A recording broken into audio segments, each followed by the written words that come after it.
What was life like in the time of Jesus?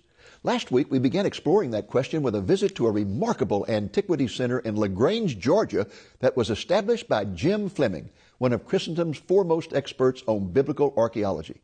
This week, we're going to continue with that visit. Stay tuned for an on-site interview with Jim Fleming. Lamb and Lion Ministries presents Christ in Prophecy, a program that focuses on the fundamentals of Bible prophecy, showing how current events in the news relate to biblical predictions of end-time events and the soon return of Jesus. Now, here's your host, Dr. David Reagan.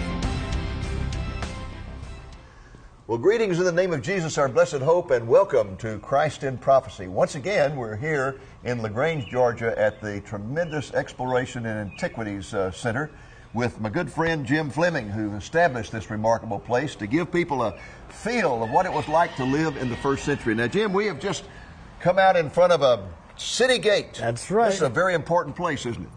It's amazing. A city gate is normally located at the place where this hill, where your town is, has a nice access to the plain or valley outside. Okay. And because it's usually a lower approach where your gate is, you have to make it extra strong. And so the easiest place to attack a city would be the lowest access. Yes. So you build up extra towers. Usually the highest part is your gate tower you see here. You see little loopholes there? You can fire out bows and arrows through there. And throw down things that aren't very nice on your enemy if they're coming like hot in. oil. Yeah, that messes your whole day up. But the road comes in. Under the road is often a drainage because you're lowest place in your town.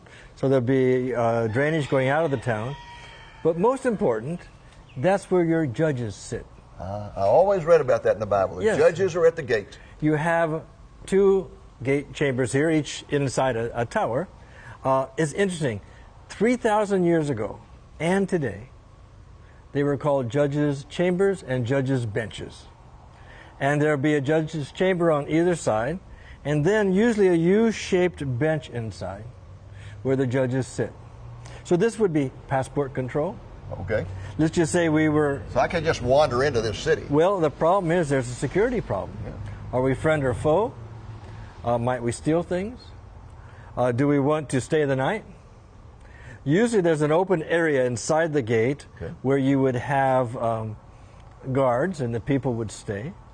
And also there's usually a roof or two where maybe you don't fully trust them to be in town, but you can have them sleep up on the roofs, or if they're someone you know over the years, you'll have them stay at your inns and in people's homes. But it's not only passport control, birth records are kept at a gate. Really? So the Romans knew that Jews would try to avoid paying their high taxes to Rome for the body count, so they said you had to go to the place of your birth records. So even though in the Gospels Joseph was living in Nazareth, his birth records were in Bethlehem. Mm-hmm. And that's why he has to go on that journey. So birth records are at gates, but your town judges, you need, even a small town, you need 3 judges. So there won't be a split decision. Oh.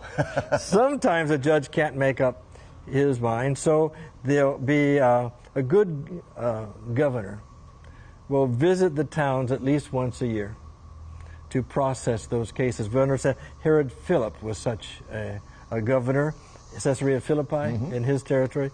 Herod Antipas, was not conscientious. But the gate is also where you might have some public meetings, where crowds could be addressed at the city gate. And when the governor, or even more, the king is visiting, you have a throne. So you have here a little footstool area, but this would be for the address of important proclamations of the governor or ruler or even the king coming through. And it's usually covered in the shade. We found some of these at the city gates. You see there's a benches here and here for assistants, for important meetings, etc. Well, I'd like to sit there for just a moment. Yes, what it feels like. let's see First time in your life you're going to be appreciated, right? Here we go.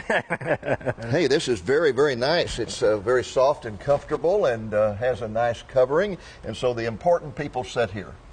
Now, folks who are the hoi polloi, you know, like cameramen, things like that, come up and kiss your feet. No, I guess not. No. Well, I won't require that. Okay, good. I didn't think you would. You would. But it's interesting. The way you say judge righteously, if you're a prophet, is lift up your heads, O ye gates. Now, gates don't look like heads, do they?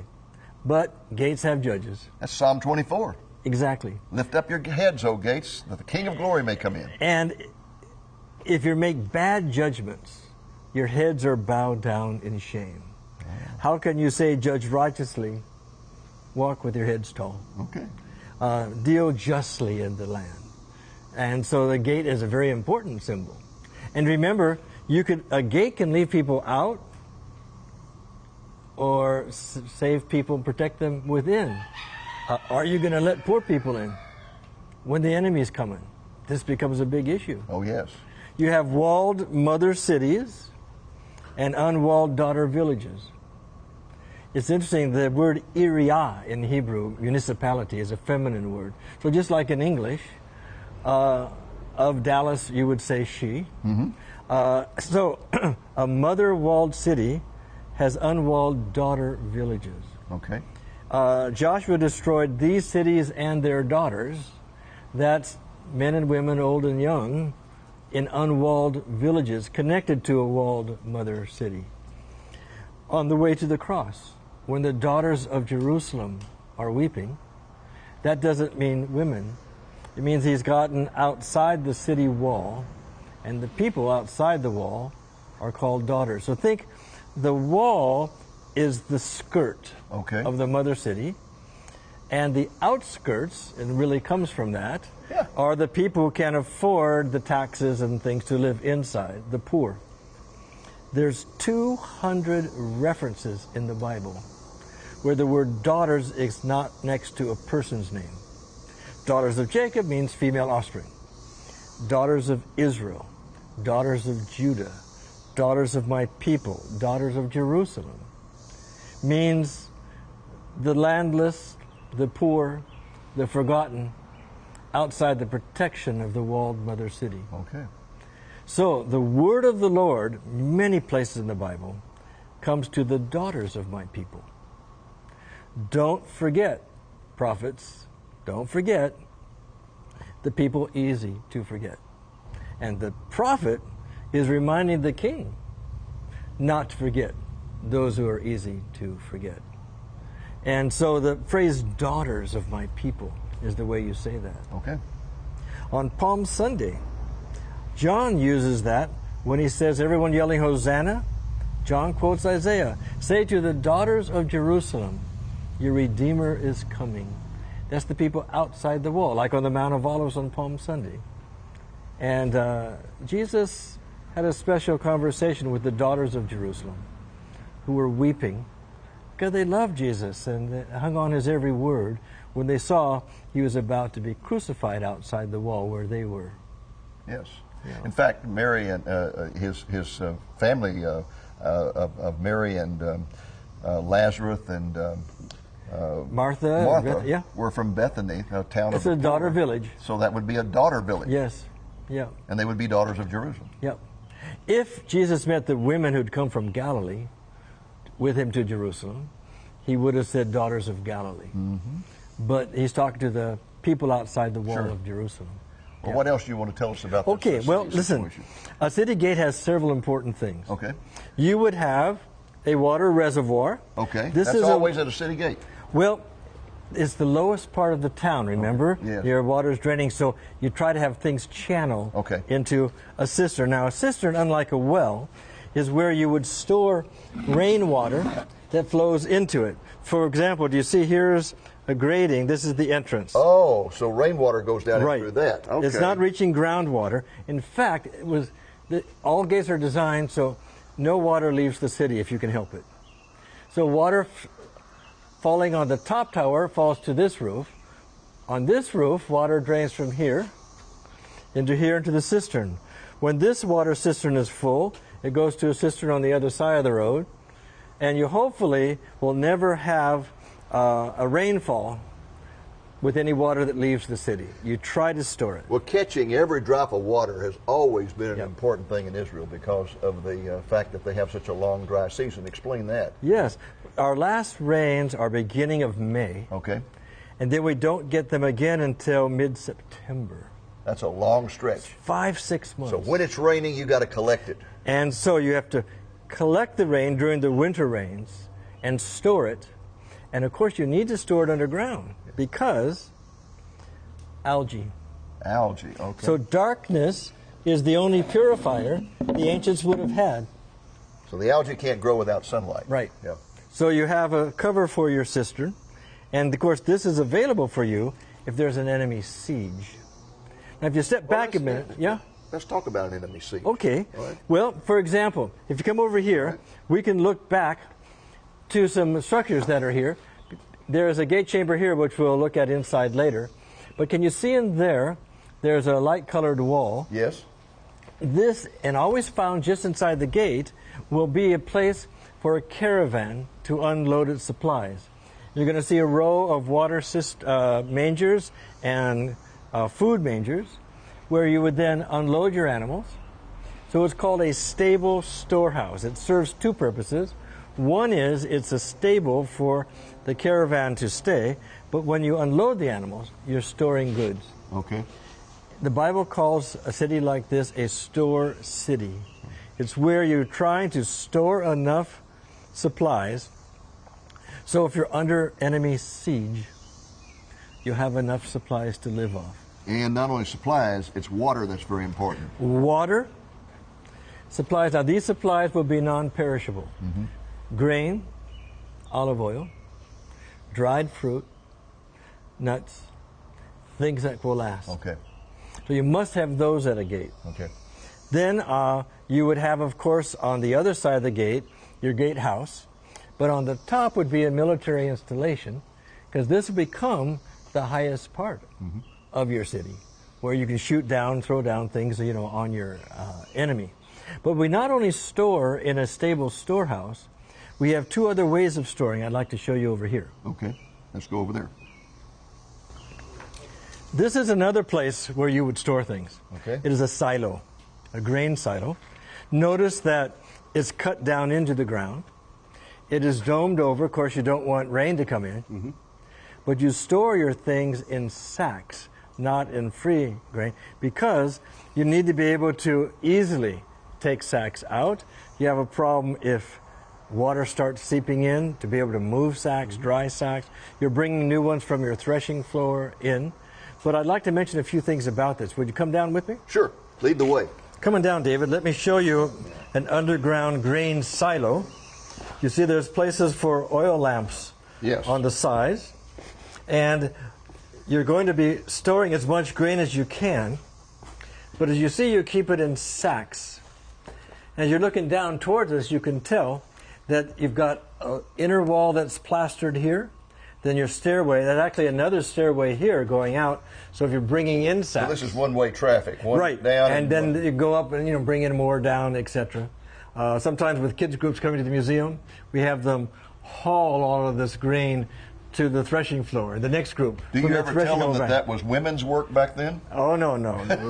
But you'll be able to see we have it filled with peat moss. And peat moss. Okay. Not with real grain. But what's most important here, you understand, if you can't outlast an enemy siege, when the enemy's coming, it's done for you. That's right. The Israelites did not have an offensive army. They have a defensive army. The Assyrians, the Babylonians have siege equipment, battering rams. All you have as an ancient Hebrew is an ability to store supplies, have a wall, and hope and pray you can outlast the patience of your enemy who has besieged your town. And your storehouse stable, your silo are part of your insurance. Okay. Let's go look at another food storage place. Okay. David, come with me. We're now outside the city, the terraces of the fields. Okay. If you are a farmer, you don't know if the city slickers are going to let you in when the enemy comes. Never thought about that. You Yeah. probably were told, pay your taxes to us, don't worry, we'll let you in. We'll take good care of you. And some of your hard produced barley, wheat, oil, olive oil is stored in the city when the enemy comes. Sure. But then can you imagine when push comes to shove, every daughter family you let in the city is one day less of stored food for your family if you live in the city. Mm-hmm. How many are going to vote? Keep those folks out. Yeah, keep them out. Keep them out. Also, they're less educated. Think what will happen to your unemployment during this siege. You've got kids graduating from Megiddo University looking for a job. Think if you're flooded with all of those folks from outside. Mm-hmm. And the prophets tell the kings, don't forget the daughters of my people, but I bet you they were often forgotten. So if you're living outside the city wall, you bury some supplies because you're not sure you're going to be allowed inside. And so you'll camouflage them, but you'll have huge jars filled with grain buried in the field. Yeah. Buried in the field. Oh. Yep. Now, Jeremiah chapter 41, verse 8. The Babylonians have destroyed most of the towns, and they started torturing a farmer from out in the fields. And he says, don't kill my family. I can show you where we have buried in the fields grain, oil, and honey. So these huge underground pits, you see we have another one here, are places that you could, shall we say, in case the city doesn't let you in. And sometimes by chance, an archaeologist working on excavation in a city Yes. has not found all the underground storage pits, these pithoi, these huge, this 5-6 feet deep sometimes. But by accident, a road project in Israel somewhere in the countryside, you come across a lone few big pots out in a field full of carbonized grain. Mm-hmm. But what I want to stick with you, look how desperate daily life was back then. You don't ask if the enemy is going to come. You only ask when. And it's just when. And so the prophets are struggling to give them a message of trust in God, be wise, prepare for the enemy.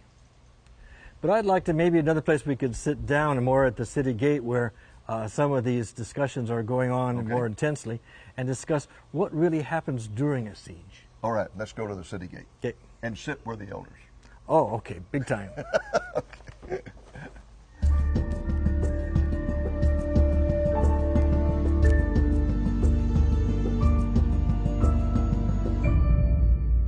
I hope you are enjoying our tour of the Explorations in Antiquity Center in LaGrange, Georgia.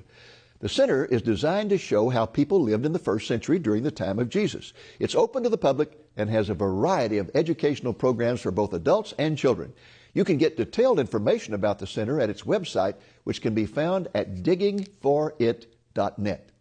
If you missed our introductory program last week, you can find it on our website at lamblion.com. In that program, we saw how people lived in tents, how they cared for sheep and goats, how they quarried stone, how they grew grapes, and how they processed grapes and olives. Let's return now to our study of the importance of city gates. Okay, Jim, we're up here on top of a gate now, and what are you going to tell me about a siege? Okay, can you imagine? They've let in all the unwalled folks are going to. The gate has been slammed closed, and now we're preparing for the Assyrians to come. We've heard their distant shofar drum and ram's horns blowing, and we know they're about to be here. The prophet's going to try to moralize the people. Trust God. Be brave. The king and the army are going to mount the highest point, the gate tower behind you here. And then they start throwing sling stones. But worse, they bring huge battering rams Oh, boy. up the slope to our city bam it into the wall. They even have these prying, pointed things to start wiggling some of the rocks in the city defenses. They're going to be also shooting firebrands, arrows of flaming into the city. And at the same time, sappers are going to be digging tunnels trying to get under our wall. And some of these sieges lasted 2 to 3 years long. The Bible tells us the Assyrian siege of Samaria, the capital of the northern 10 tribes, was 3 years. Can you imagine the starvation? Well, yes, and Nebuchadnezzar's siege of Jerusalem lasted a long time. Yeah, the 9th to the 11th year of King Zedekiah. And Jeremiah even describes how he saw evidence of cannibalism, of women eating their children. Yes. This sounds strange, but we've actually found a toilet from the last couple years of Jerusalem, a toilet seat. And this will make sense in a minute, David. Don't look at me so straight. Okay. And fortunately, the seat was still in situ, in its original place. But because of that, we could determine the diet and the diseases of everyone who used that toilet. Yeah. And the last 2 years of Jerusalem, meaning from the 9th to the 11th year of King Zedekiah, 589 to 587 BC, the diet went from field grains and fruit to grasses growing between the rocks inside the city. And the diseases were tenfold. So you can just imagine how desperate people were. Now, there were false prophets going around telling the people, don't worry, God's going to give you a final victory, don't worry, God is on your side, God loves your nation more than other nations, you won't have enemies, you won't have drought. And then the prophets of the Lord came. You know, you can be a child of God and still have drought and still have enemy.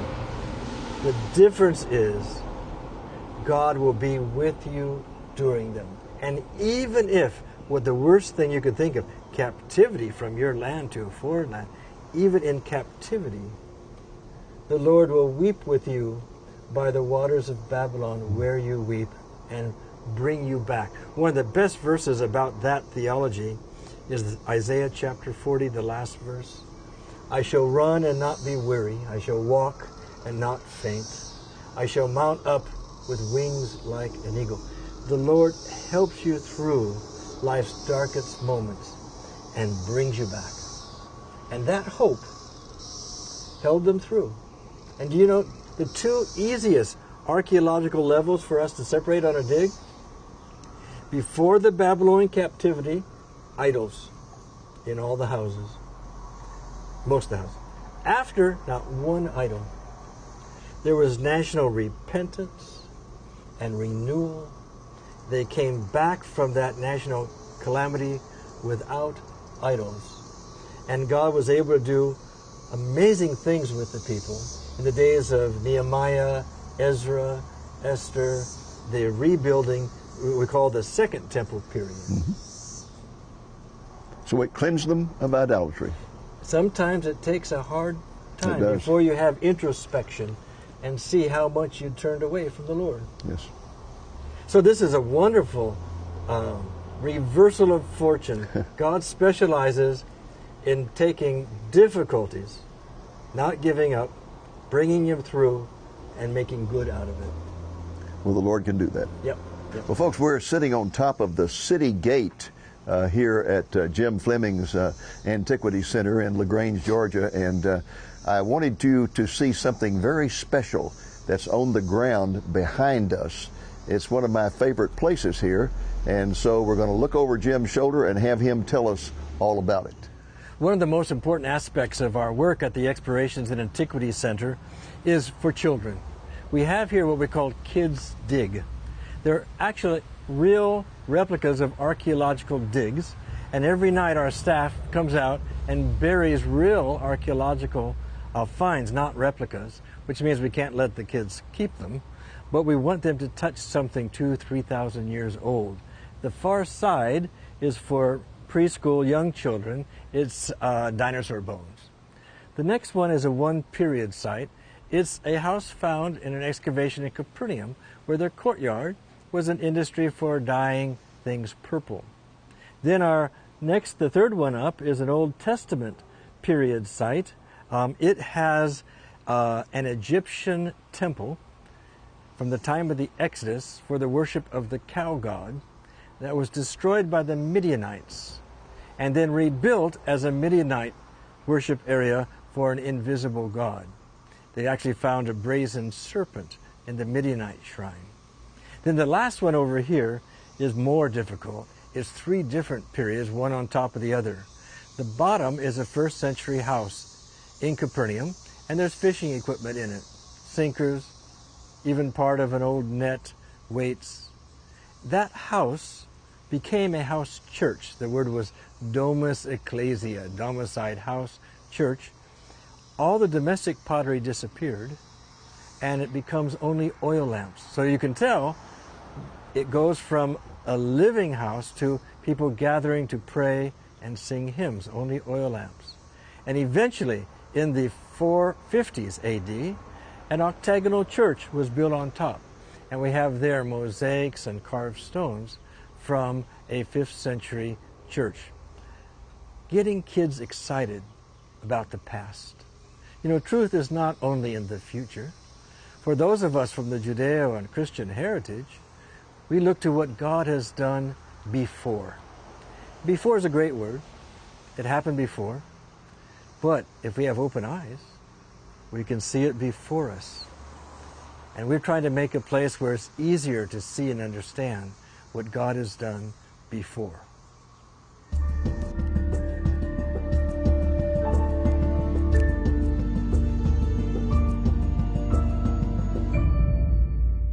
Well, folks, that's our program for this week. I hope it has been a blessing to you, and I hope you will be back with us again next week when we will continue our tour of the Antiquity Center. Until then, the Lord willing, this is Dave Reagan speaking for Lamb and Lion Ministries saying, look up, be watchful, for our redemption is drawing near. Are you interested in gaining new insights about the Bible through archaeology? 4 of our Christ in Prophecy episodes with Dr. James Fleming, filmed at our studios in Dallas, can be enjoyed on one DVD entitled Biblical Archaeology. In these 4 fascinating programs, Dr. Fleming discusses the importance of biblical archaeology, the significance of the Dead Sea Scrolls, and the relationship of the Eastern Gate to the location of the ancient Jewish temple. In the final interview, he discusses a wide range of archaeological issues, such as the sites of Mount Sinai, the Mount of Transfiguration, and the tomb of Jesus. The running time of the video is approximately 80 minutes. In addition to individual study, this series of 20-minute programs would make a great discussion and teaching tool for Bible study groups. This album is available for a gift of $12 or more, plus the cost of shipping. To order a copy, call the number you see on the screen Monday through Friday, 8 a.m. to 5 p.m. Central Time, or order online at lamblion.com. Thank you for joining us on today's Christ in Prophecy, a presentation of Lamb and Lion Ministries, a non-denominational ministry dedicated to teaching the fundamentals of biblical prophecy and proclaiming the soon return of Jesus.